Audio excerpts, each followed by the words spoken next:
Ordering in a restaurant, applying for a job, being alerted during an emergency. All things have become a little more complicated when you cannot hear. But in the deaf world, a lack of hearing isn't seen as a disability. News 4's Matthew McClellan joins us in the studio. And Matt, you found this to be a strong cultural identity. Yeah, I really did, Natasha.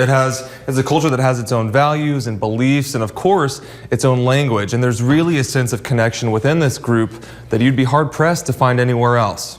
My son Ryan, his wife, my daughter Vanessa, and her husband. When you ask Carmen Stewart what she cares most about, she'll tell you it's her family. But she's never heard the sound of their voices. My 3 children are all hearing, and my 6 grandchildren, and all of them can sing. She's an exceptional lip reader because she didn't know any sign language or anyone like her until she was an adult. It was like a curtain opening up. I didn't have to second guess anymore. I didn't have to wonder if what the missing words was or if I understood correctly.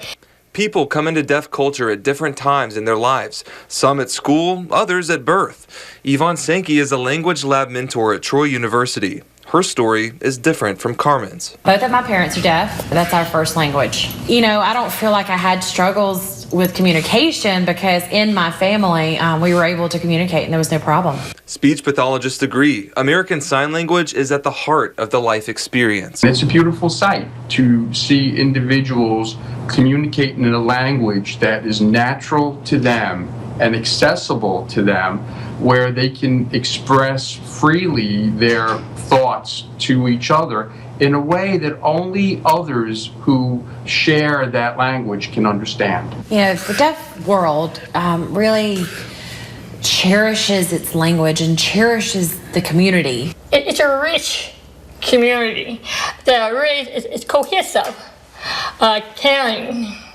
supportive. In Dothan, there's even a church just for the deaf and hearing impaired. You know why the deaf church is important? 2 reasons. First, it's preached in their native language, which is ASL. Second is that the pastor allows us to interrupt, to ask questions for clarification, and something rich and very comprehensive about deaf pastor. With a long-standing tradition of storytelling, poetry, and the visual arts, it's the desire of many to see those cultural ties remain strong. Today, the deaf life is rich. We have this good fellowship with each other, and we have jobs, and we have families, and we have kids that go to school and college. But some fear an increasingly popular operation on children could pose a threat to that culture. Many people in the deaf community feel that cochlear implants are taking away from their culture and their community. Tomorrow at 6, we'll explore in depth the controversy surrounding that surgery. Reg, Natasha. All right. Thanks a lot, Matt. Very interesting. It is. We've provided links to local resources for the deaf and hearing impaired on our website. Just look for the link included in this story. Hey, Natasha. Shelter employees and police have left for the day, and although none of them wanted to talk with us on camera, we are starting to get a clearer picture of what happened in the moments after suspect Robert Lawrence walked through these doors. Except for the sound of dogs barking, an eerie silence remained at the Dothan Animal Shelter Wednesday. At around 12:30 the day before, an officer shot and killed 30-year-old Robert Lawrence. Police say he had tried to turn in a stray dog, but refused to show ID. When he became disorderly with shelter employees, officers came and tried to arrest him. Police say they repeatedly told Lawrence to calm down, but things continued to escalate. The incident became physical. An officer shot Lawrence in the stomach. He died at Southwest Alabama Medical Center around 10 Tuesday night.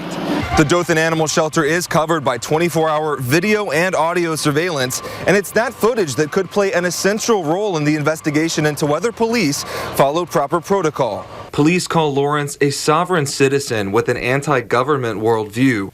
On his Twitter profile, a dark silhouette of his head is captioned, quote, "My profile pic is no different than the people we hear every day saying they know how to run America. They never show the truth."